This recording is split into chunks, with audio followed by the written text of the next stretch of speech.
This is not my Power BI file, but it does show you a really good way of visualizing data between two dates and their growth over time. If you use this slicer, you can see that dynamically the minimum and the maximum values are changing, as well as the amount of growth over time and the number of days. It even has some information about when the start date and the end date was. And I think this is a really great way to be able to show the information that you need in a very concise way. The best thing about this visualization is that this is a native Power BI visualization, the area chart, which isn't something that I conventionally use very often. But this was actually created by fellow Power BI content creator Ashish Babaria, who has basically made this entire Power BI file that I showed you just available. So if you want to download it and see how this was made, by all means, go ahead. It'll be in the description. However, what I wanted to show you today is how you can use this Power BI file and try to incorporate it into your own data. So I have my own LinkedIn data that I've been using for the past couple of videos. And here we're going to take the number of followers that I have on LinkedIn and see if we can apply the same techniques to this visualization, which will essentially just do the same thing, show me what I had at the minimum and the maximum dates, as well as how much I grew percentage-wise across that time period. I will have a couple of different measures that I'm using, which will be slightly different from the original. And if you'd like to just have a starter report with just the data and all of the measures, you can always go to my GitHub, which will also be linked, and the growth between date starter Power BI file will have all of the measures so that you can just follow along and learn how to make this with me. So first, what we're going to do is we're going to take a closer look at the original reports. The actual visualization here is an area chart, and what you can see first is that it's using a date from a date table as the x-axis, and then the y-axis has a bunch of different measures in there. If you look at the data set itself, there's a couple of different things here. Honestly, we don't really need to care too much about all of this, because if we're looking at the measures, the most basic measures that we're going to use is probably just this one, which is the sales, which is just going to be the sum x of, it's like sum up to a specific point in time. And sales RT is just going to be what is the sum up to that point in time. And it's like, this is just what he's using as a KPI. The first thing that you'd like to know is that in all of the measures, if you want to replace all of the measures and just use whatever KPI that you want, probably just want to just replace sales RT with something else, with a different, and that would probably work just fine. Now, if we're going to actually go through all of the measures, we probably have to, talk about how all of the measures are basically here. Not all of the different things are being used, but a really good way to try to break down a report and understand what's going on is to just duplicate the actual report and start removing things. So I've duplicated this page, and what I'm going to do is I'm going to remove, okay, let's make this a slight bit bigger so you can see what the actual text is. So what I'm going to do is I'm going to remove sales RT on date midpoint on the growth line. So if I remove this, then you can see that's this value here that was indicating how many days that disappeared. So this is a specific point that is basically holding this up. If I remove the next one, you can see that the growth value was removed. So that was another specific single point. Dates between growth BG line, this basically removed this top line here, which was an indicator line essentially. So that is what that one does. Sales RT date 2 series, if I remove this, the maximum value was removed. So that must be a single point as well. I'm going to assume that sales RT on date from series, that's going to be the bottom one. That's right. You can see I'm just undoing all of these removals as well. Sales till to date. So that when I removed that, the shading at the bottom part was removed. So I'm going to assume that was the shading for this section here. Sales till from date. So I'm going to assume. So that seems to be coloring all the way up to here. So that was probably, it's like a line from the bottom here up to here. Sales RT, if I remove that, okay, so that was just the top part here. So it looks like it's been separated into this chunk, to this chunk, and then this chunk. From sales RT, sales from date, sales to date, and then dates between highlight BG. I'm going to assume that was just a line all the way up here just to highlight the very top. That is a lot of different things, and I can see that in the measures, there are more things going on. I'm not going to go through all of the different measures, or you know what? I could. It will be very quick. Max date here is just what is the maximum, and it's like date in the, it's like total values. Max sales by month, I don't think that's being used. Min sales by month, yeah, that's not relevant to us here. Data label duration. So this is the value for, it's like how many days there are. Data label growth title, that's just growth to put into this data label. I'll show you, it's like a different trick that you can use later on. Data label growth percentage, that's this 109.47% here. This line is being used right here. All of the highlighted ones are lines that we just went through. Filter string, this is something that I'm not going to replicate in my own, but this is kind of cool. Filter string here is actually being used as the subtitle. So if you selected, for example, Amazon, you can see that the sales channel Amazon has been selected. When I don't select it, it's all, if I select filter by category or product, for example, and I select specific thing, then it will let me know what I filtered by, which is a very cool way to show filtered. This is being done right now with selected values and stuff. I might have used possibly a switch statement, but this is a really, it's like neat way to show people what has been selected in the filters. Growth sales between dates, that's being used to calculate this percentage. Sales RT date from, I actually don't think this is being used.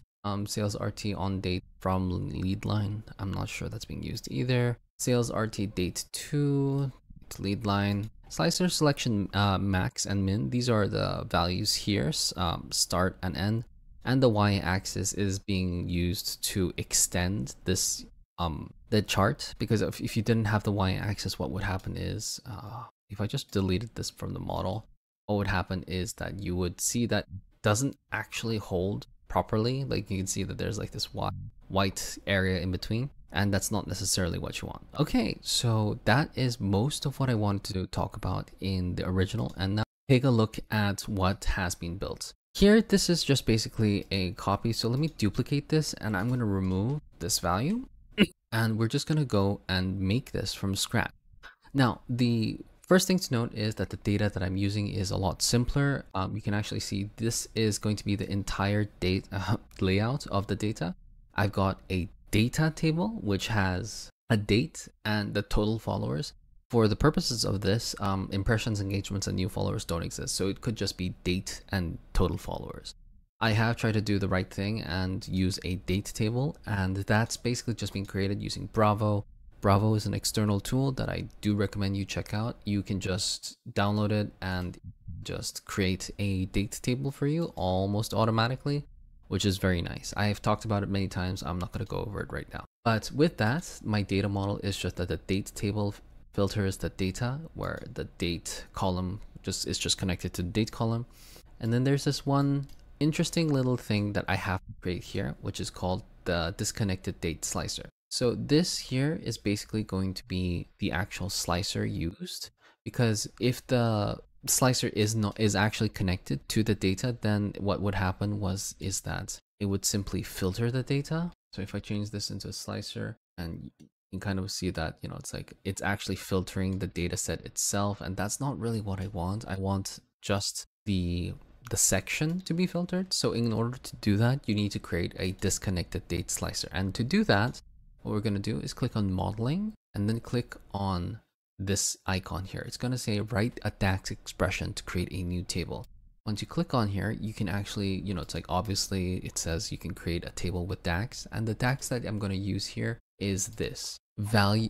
Disconnected date slicer is called values of the data. So that means that all of the data set here is going to, it's like be put into a table, which I can use as a slicer. So essentially it's a carbon copy of the dates. It's just, it's like in a different table. Because there's no relationship, it's like I can filter this and move it around as much as I want. Fantastic.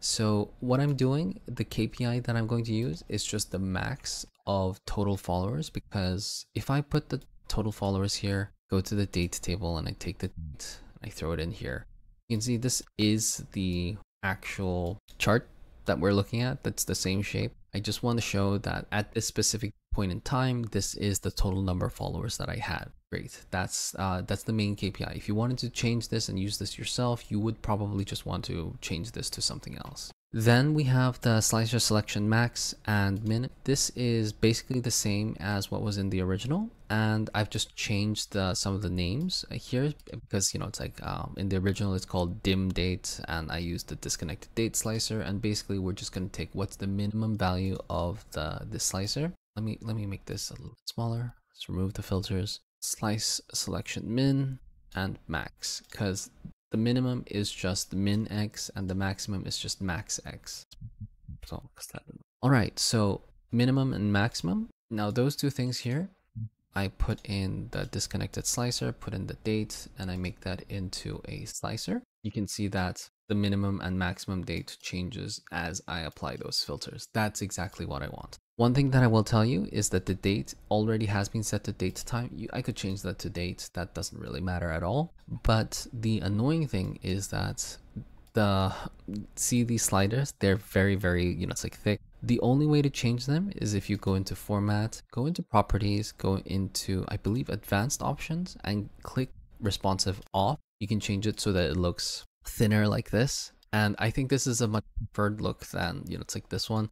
So I highly recommend doing this. Then after that, we've got the slicer max point and the slicer min point. Now the slicer max point and min point is essentially what is this value? What is the value of the, you know, it's like KPI at these dates. So if I throw this in here, you can see that the max point is right here and the min point is here. Essentially what is being done is it's just saying if the date on the actual chart is the minimum date, or on this one the maximum date, then show this value, otherwise show a blank, which is a pretty neat way of just showing this data. All right, then we have minimum selected or less than minimum selected. So if this value is the minimum selected, then give me something that will give all of this line up to here. So basically what it's doing is a simple calculate function. Give me the KPI, just make sure that the date that I'm using is less than the minimum point. So if I throw this in here, you'll actually see, oh, pardon me. So I can't actually throw this in here because if I do, then it kind of doesn't work for a single line chart. So we're going to change this line chart into the area chart, which is what we want to do. And I'm going to throw in this minimum select, and then you'll be able to see that this minimum select has actually just done exactly what I wanted it to do. It goes colors all the way up to here. The maximum select is very much the same, where it just wants the date to be greater than the maximum. So I'm going to throw this in here as well. And you can see that now I have 3 areas. One thing to note is that I have actually created another area. So if I was to go here, you can actually see that total followers is just covering the entire section. And because, you know, it's like all of the sections are slightly opaque, it looks slightly weird. But the way to think about it is that the way that the colors work is that if you go into your theme, if you click on view, click on this drop down and go to customize current theme, you'll be able to see all of these different colors. Usually how it works is the color 1 corresponds to the first, you know, item here. Color 2 corresponds to the second one, etc. So if I move this down to 5, it would change the color into.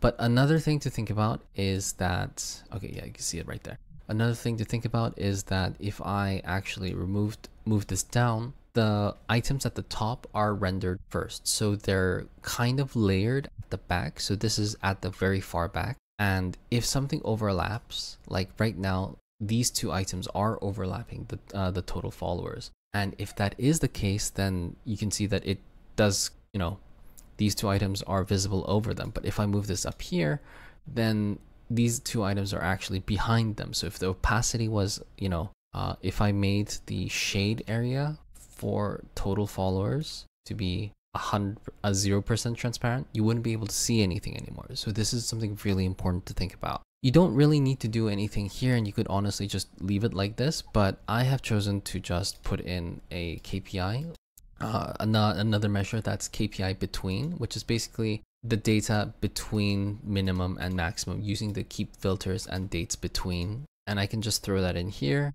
and that will just create 3 different nice sections. Okay, then what I want to do is, this is a measure that I've basically copied from the original. What it's doing is it's identifying what the maximum value is. And from the maximum value, this is max x, so of the KPI, and it's basically saying what is this top value over the entire. And then once it's calculated the max value, it's going to basically just say, I want to have a multiplier, a multiplier of 1.2 to the maximum. So if the value is between the minimum and maximum, give me the maximum times 1.2, like so. So this is basically, you know, it's like saying that I'm going to be using this line as this line right here, and that's the growth line. 1.2 is just a arbitrary value. You can change this as you like. It's just there basically. Okay, and then we can do this. You can also see that here we have the, you know, it's like if, you know, it's like max statement. I'm sure that you could use the, you know, it's like keep filters to, you know, do the same, but it's working. I'm not going to change it. We also are now going to make sure that this visualization has a specific y-axis, like a maximum y-axis. So this is just what is the, you know, it's like maximum of the total followers. And then we're going to extend it by 1.6 as the upper limit. So what I'm going to do is I'm going to go to the y-axis here, and I can set the maximum here to be y-axis max, this specific value. So now there is a set axis, and this will change based around what's being selected. So if I, you know, if I had filtered this down a little bit less, so you can see that. Let me put the date in here. And if I filter this down so that the maximum changes, you can actually see that the ratio doesn't change. And you can kind of tell because of how the growth line stays the same. And that's just a nice, cool thing. Okay, so now we've set most of the settings that we need to do. Data label duration. This is exactly the same as the, you know, it's like previous one. It's just going to tell us how many days there are between the duration. So throw this in here so that you can see it. There's 216 days between these two periods. Data label growth %. Now, I've elected to just rewrite this a slight bit, and that's because I just wanted to, you know, it's like make this as simple as possible. So it's just one measure that's calculating the growth percentage. What I needed to do is I needed to create, you know, it's like this value here and here. This slicer max point and min point works inside of the visual, but outside of the visual, it just shows blanks because it needs to have a date, you know, it's like that it's referencing. And in order to get around that, I basically just had to, you know, it's like put the minimum and maximum values that are selected by the slicer, put them into a calculate so that I'll calculate what those values are for the minimum and maximum. I'll calculate the growth by dividing the maximum subtracted by the minimum divided by the minimum. And then I'm going to format it to show an up arrow or a down arrow as a %. And that looks like this, 74.4% with an up arrow. Looks pretty good. Label point here. Now this is actually this midpoint right here where this label is going to exist. And this label point is basically saying, take the value of these number of days and split it into the middle and add it to the minimum point. So we'll have a date value up here. And then what it's going to do, if it's that, you know, it's like date midpoint, take this growth line and take like 0.90% of that growth line so we can make a nice label that'll be right in the middle of there. And then we have highlight background, which is if you are between the minimum and maximum, then we are going to have another, you know, it's like value here, highlight background. Let me see. I need to add highlight background, not to here, but to here. And that's it. Those are all of the different elements that we're going to put in here. It's not so many, it's a couple less, but you know, it's like this will give us everything that we need. And all we need to do now is just go in and change the, you know, it's like settings, and we'll be able to do everything that we want. Okay, so let's start with turning off the legend. And let's also make the title a little bit nicer. Growth of total followers. Let's make this Sound UI, make this 20, and that's fine. We're going to leave this here for now. We'll go to the y-axis. We're going to turn off the values and the title. And the main reason for doing that is because we're going to use data labels. And since we have data labels and a growth, explanation, we really don't need to, it's like have the y-axis, in my opinion. Showing every single different, point of the y-axis is not the point of this visual. So we're going to remove those for now. Let's go to the grid lines. I like to turn the grid lines off. We don't need it for this one. For lines, what we're going to do is we are actually going to turn off for all series. So you can actually see that this is not what we need. All we need to do is go here, minimum select. We're going to turn it on for that one. Maximum select. We're going to turn it on for that one. And the between, we're going to turn it on for this one. We're going to make sure that the color KPI between, this one's going to be dark blue. And let's make this one 2 in width. We'll make the other ones light blue. And that's already much better than, it's like it was before. We're also going to make sure that the widths are all the same. Okay, that's pretty good for me for now. I don't need to do much else here, I think. But what I am going to do is I'm going to go to the slicer max point. I am going to select on because I want this to be a specific point that I see. I'm going to make this width. Let me see. I'm going to make this width 3 and I'm going to make it white. And you'll see why in just a moment. Slicer min point is also going to be white and width is 3. Okay, that's great. Now I'm going to change the other things later, but we're going to go immediately to markers. We're going to not turn on markers for everything. We're going to go to markers. Okay, I think we have to turn them off for everything, unfortunately. So we'll go to min select, max select, between, growth line, turn off, highlight. Right. I actually want to leave it on for slicer max point because if we make it slightly bigger, I think 10 will do. We'll make this dark blue. Oh, I think it might be the other way. I think markers go on top. So let's make this white. Then I need the line for this point bigger, bluer. So we're going to put this width to be 10, to max points, make it 10, make it blue. And with this, you can make it kind of like a circle with an interior inside, which is nice. I like this look a lot. 12 as well. And then we'll go back to the markers, slicer max points, slicer min points. And now you see there's these 2 white circles in there. It is slightly annoying that you have to do it on lines and markers, but I think it works, it's like nicely enough. Okay, now what we're going to do is we're going to go into the shade area. So shade area, we do want on for almost everything, but the highlight BG line, this is the first one that we're going to, it's like set. This is this top line here.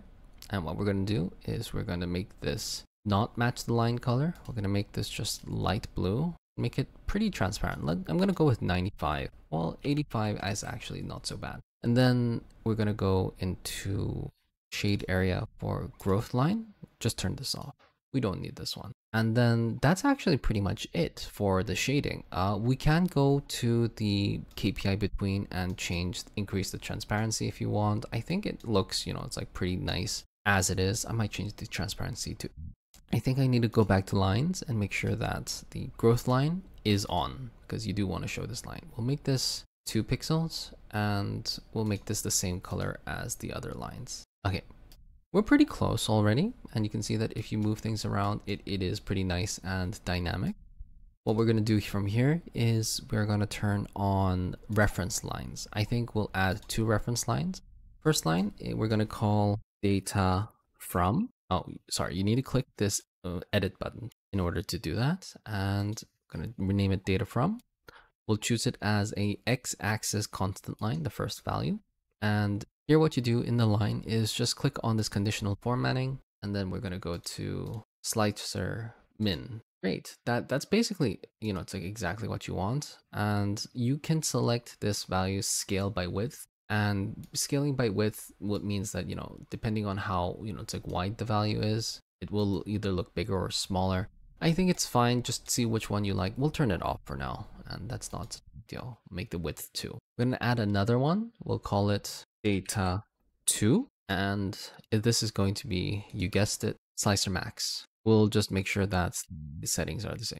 Now, the only thing that we need to do as well is we're going to add data labels, and data labels I'm going to make just fully black, and the style is going to be both, which is going to have date 2 is, the specific date, and the position will be to the right. That's great. And if we click the data from, we can turn on data label here as well with both, and to the left, make it black. Great. So now it shows data from, it's like 4th of November to the 12th. Well, actually, I think this might be, yeah, this is actually in US. So it's the 11th of April to the 28th of December. That's pretty nice. Okay, cool. So from here, we all we need to do really is just add data labels, and that will be it. So we're going to go here and click on data labels. We'll turn it on, and we have to go through most of these and turn it off. So we're going to go through the actual lines, min, max, cell, turn them off, in between, turn it off, go to growth line, turn it off, go to background highlight, turn it off. Okay. But what we do want is for these two values to have it, as well as one more point that we need to add, which I think I forgot to. See here, we have a label point. This label point, yeah, it's like I did talk about it, but I didn't add it to this one here. So label point is here, and label point marker is off. Okay, so in the data labels, we can start with just the slicer max point. This is totally fine. We're going to put the background on. We'll make it not transparent at all. Make it this dark blue color. Go into the value, make it white. You can make it Segway UI. That's totally fine. If you want, you can click on leader lines, which will add a line to the point, which I think is a nice touch. And then we do the same settings to the minimum one. So the value is white. The background is on, 0% transparent and dark blue. And the leader lines are on, and they are also dark blue. Okay, so that shows those two different values. Now we only need to do one more data label, which is this label point. Now you can see that this label point is here. We're going to put the background on, do the same. Now you can choose to put in different colors as you like, but for now I'm just going to use the standard colors here. And what we're going to do is first the value. You can actually change this to something else. What we're going to do is we have title here. The title we're going to make white as well. We're going to make the Segway UI semi-bold, and we're not going to put anything in here. We're going to put show blank as growth. Oh, actually, you know what? It won't work for this. If we click custom here, then we can, it's like click show blank as growth because there's no data. So now we can just have growth right into the text. We have the value here, but the value isn't necessarily what we want. What we want is to show the number of. So we have this data label duration, which is just going to be what's the difference between the minimum date selected and the maximum date selected, and then just add days to that string. So we can click this data options, or can I just drag and drop? I can drag and drop. Fantastic. All right. And then we're going to click details once I close that value tab. And here in details, we're going to add this growth and make sure that it's white. And finally, layout. We're going to make this layout multi-line. And if we just close this out slightly, you can actually see that this is very, very close to what we want. Last finishing touches would be, let's go back to filters. In the x-axis, you don't need date in the title because you can see these are dates, right? If you go to the title, one little trick that I like to use a lot is I like to turn subtitle on and divider on, and then I like to make subtitle just a space bar. So I'm going to remove this and I'm just going to hit space bar. And once I do that, I can basically control how big of a space I want between the title and the divider, which is really nice if you want to do something like this, where we go to the slicer, turn this header off. We can put this slicer right in there. So it kind of looks like it's matched. Now, if we have all of this together, a good thing to do is to make sure that you have a nice background, and you can just insert a shape. Go into selection, make sure that the shape is at the very bottom, but for now, we're going to just move it here. Size and style, no, shape style. Gonna make the corners, I think 10%. Yeah, okay, that doesn't matter. Super. We'll make the fill white, turn the border on, turn the shadow on. Sure, that looks totally fine. I need just a smidge bigger. Okay, and that is actually everything. And you have this nice visualization, which is responsive. And I guess the only thing that I'd say is select everything and make sure that header icons are off so that when you actually publish this, these things won't randomly pop out. Okay, so that is actually a really neat way of using the area chart, which honestly think I may never have used area chart in production, but this is a really nice way to visualize this data. So thanks for watching, hope you learned something, and take care.